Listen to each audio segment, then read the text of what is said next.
Banatsko Karađorđevo sutra ima priliku da u njemu bude predstavljena i 7. knjiga Vinka Stupara koja nosi naziv Krajiški mač. Tim povodom sa nama je danas i autor knjige. Dobrodošli u emisiju Subotom popodne. Bolje vas našli.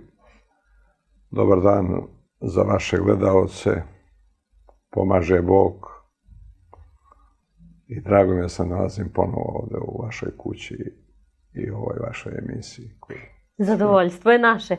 Recite nam, šta će to sutra Karađorđevčani imati prilike da čuju? Sa kakvom knjigom se upoznaju sutra?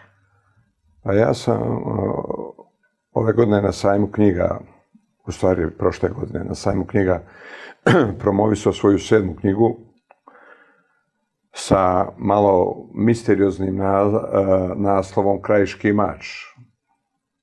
On u stvari jeste mač. Kroz Krajiški mač pokušao sam da napravim paralelu između Drugog svjetskog rata i ovoga 90-ih.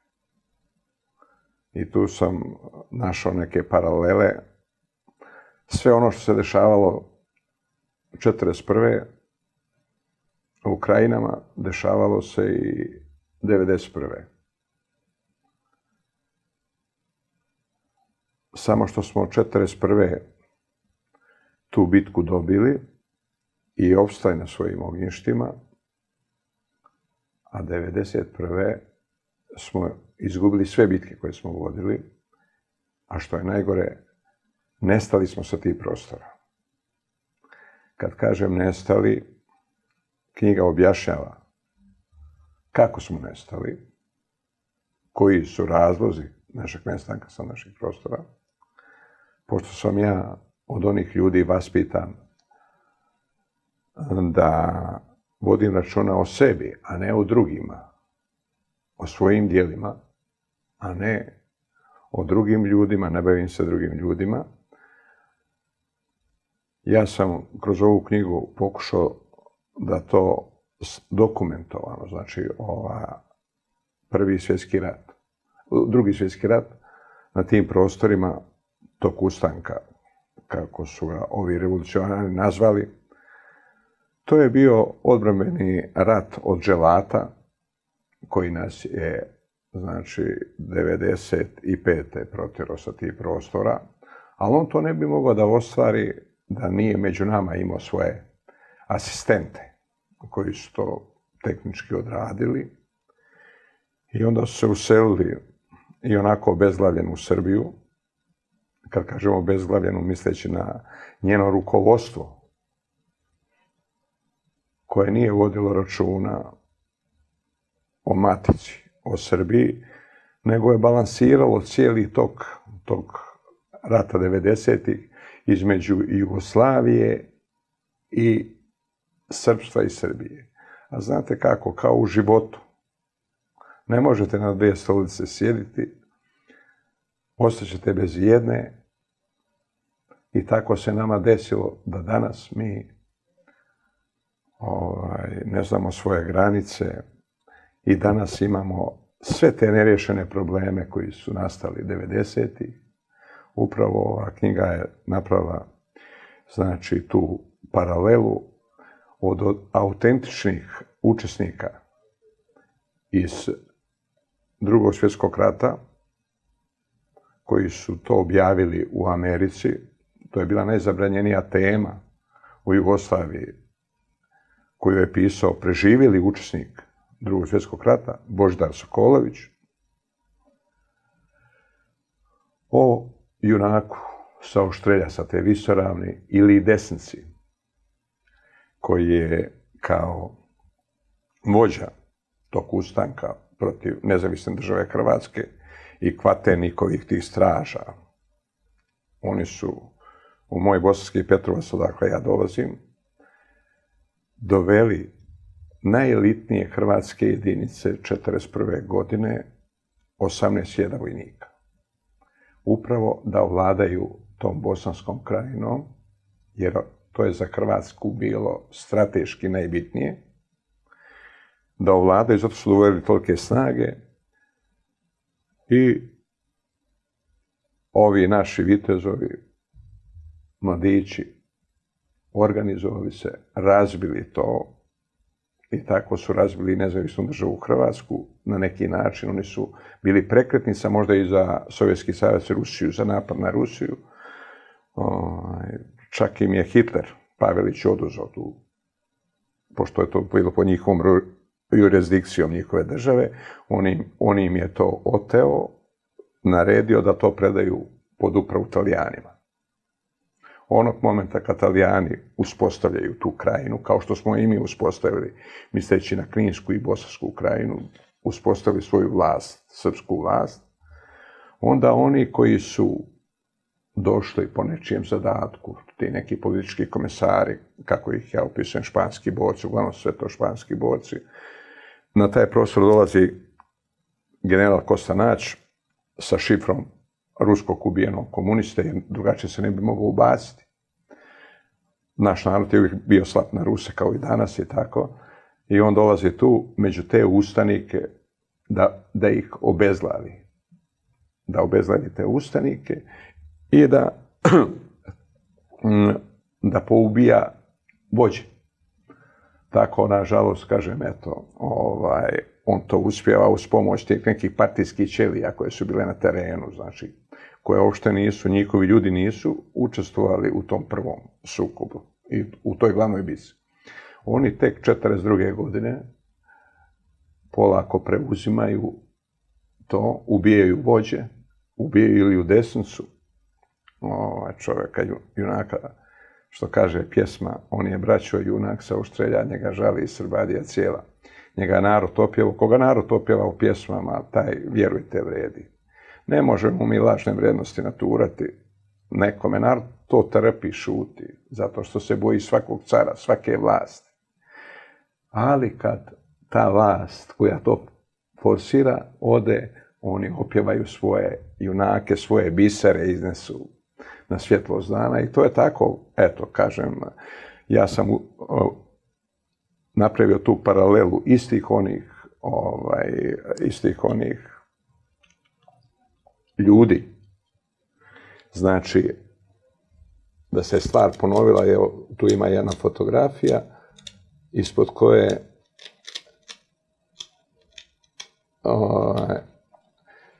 to je jedna fotografija, evo, 92. godina, znači kad je krenuo rat u Bosni, kaže, ista planina, isti neprijatelj. 50 godina kasnije, mladi krajiški vitezovi i sa njima autor ovih redova. Znači, to je ta fotografija, da pokažem prema vašoj kameri. Znači, ja sam uspio da kažem, da objasnim zašto nam se to desilo i zašto je neko ko je s nama vladao u toj komunističkoj Jugoslaviji, da to u stvari ti koji su sebe prozvali tim velikim revolucionarima i narodnim herojima, da su oni u stvari bili partijski, komunističke partije vojnici, da bi posjekli Srbima glavu, u stvari krunu da bi osjekli. Srpski narod je rođen pod krunom. Znači, oni naši bijeli dvoglavi orlovi, samo što je beo naš dvoglavi orao, govori mnogo. Ovi njemački, ovi albanski, ovi arnautski, oni su crni. Znate kako. I te dve glave su kroz istoriju, kroz vijekove simbolizovale svetovnu i duhovnu vlast. Ta jedna glava je predstavila svetovnu, ova druga, i na njoj kruna. Znači, Bog, kruna na nebu, car, kralj na zemlji. Ja imam običaj da kažem da je republika virus u srpskom organizmu i ona ga je razorila totalno. I dok god se ne vratimo tradiciji i tim našim vrijednostima, mali su garanti da ćemo uopšte opstati kao narod i kao država. To vidimo sve što se je desilo onog momenta kada je republika. Republika je spremila sve ovo što se danas dešava. Kakve su reakcije na vašu knjigu? Knjiga je imala dosta publiciteta na samom sajmu knjiga. Ja sam dao i dosta intervjua, inače ja, kad me pitaju vaše kolege, upravo što me i vi pitate, ja kažem, evo, ovaj krajiški mač, koji je na neki način duhovni mač, jer duhovnim mačem se više postiže nego fizičkim mačem. Znate. Ali kad spojimo i duhovni i fizički mač, on simbolizuje i tu borbu, tu fizičku borbu i tu duhovnu borbu tih mladića, znači njihovu snagu, u što su oni vjerovali, snaga duha, vjerovali su u slobodu, vjerovali su u otadžbinu srpsku, vjerovali su u svoju krunu svoga kralja, radi toga su izginuli. A ne onako kako su ovi poslije prikazivali. Znate, danas kad imamo ovu informatiku, internete, pa ljudi ne znaju, zalutaju. Tako i ovi koji su kasnije od 1942. godine u partizane, to su bili ljudi nepismeni. Znači, ali ja kažem, ipak su bili pismeni malo od ovih, oni su ipak sačuvali to, jer plan nezavisne države Hrvatske je bio 1/3 pobiti, 1/3 pokrstiti, 1/3 protjerati. Taj 1/3 nisu uspjeli. Dobrim dijelom u Jasenovcu tu 1/3 poubijeli, u Jadovnu i Jasenovcu i drugim stratištima, i Garavice kod Bihaća, o kojima se malo govori i tako. Ali mi smo ipak opstali tamo. Znači, i oni su samo sačekali povoljan trenutak da to što nije sprovedeno, taj ugovor Cvetkovića Mačeka, koji nije sproveden u toku Drugog svjetskog rata, on je verifikovan da se sprovede u Karađorđevu 1991. godine između ove dvojice nesretnika. Oni su ispod istog šinjela, misleći na Franju Tuđmana, i to je ta, kako je narod zove, ustaško-komunistička internacionala, i taj dogovor crno, kako je ja u mojim knjigama još već dugo nazivam, crno-crvena koalicija. Evo, sad sam baš nedavno slušao ovu, kako se zove, Tepićova, što iznosi... Marinika, da. Ona je upotrebila tu, prvi put da sam čuo da je neko upotrebio tu moju rečenicu crno-crvena. Možda je pročitala neku knjigu. Pa moguće da je došlo do nekih knjiga, pošto neke njezine kolege imaju moje knjige, ovako, koji dođu ispod ruke i tako. Ajde sad malo da predstavimo i vaše ostale knjige. Evo, da krenemo onda od ove... Ovo je prva knjiga pre 6 godina, objavljena Sedmi ratnik. Znači, tu sam knjigu posvetio vođi Srba preko Drine, pokojnom profesoru doktoru Jovanu Raškoviću, vođi Srba faktički preko Drine, koji je to sve utemeljio i probudio narod, skinuo mu paučinu sa očiju. Nažalost, on je stradao kako je stradao. Ovi su uzeli taj čedni narod koga je Jovan Rašković probudio. Ja sam bio, što kažu, njegov đak, sa njim sam bio na svim skupovima i tako, gdje god Jovan Rašković govorio, tu sam i ja govorio. Ja sam bio tada kao junior omiljen među narodom. Ipak mladost je ta koja nosi sa sobom snagu. Njemu sam posvetio ovu prvu knjigu koja objašnjava upravo te početke. Kako je to krenulo, kako, šta, kako smo nestali, uloga službi za koje nismo znali da imaju veliku i presudnu ulogu, kako je Hrvatska imala jaču službu, jaču ideju, jaču volju. Zato su nas i pobjedili i protjerali odatle. Dok smo mi lutali, nažalost, kad su ovi nesretnici preuzeli taj čedni narod, oni su lutali između Jugoslavije i Srbije. I na tom putu cijelo vrijeme i danas vode narod, vidimo gdje smo, šta smo, to su njihovi rezultati. Zato što nismo imali svoju službu, svaka ozbiljna država i ozbiljni narod ima svoju službu. Znači, Hrvati su napravili službu u službi. Oni su fingirali jugoslovensku državnu bezbjednost, a u stvari sve su radili za Hrvatsku. Znači, samim tim što su uspjeli od onoga, kako kaže, Staneta Dolanca, koji je kadrovik bio tih službi, pre njega preteča je Stevo Krajačić, koji je kontrolisao i ko će doći u Srbiji na čelo raznih odeljenja, tako i uglavnom su to bili neki miksovani ljudi iz miksovanih brakova, kako ih ja zovem, da hodaju u rasparenim cipelama. Pa kako ćeš se privoliti, da li majčinoj strani ili očevo i tako. Takvi su bili za njih najpogodniji i ti su nas predstavljali, ti su dolazili po znacima navoda da nam pomognu tamo, a u stvari pripremali su 95. Jer je to potpisano u Karađorđevu, da se to preda. To je trgovina, da se Bosna podijeli, stara Starčevićeva politika i tako, da ovladaju dolinom Vrbasa i što i danas čine.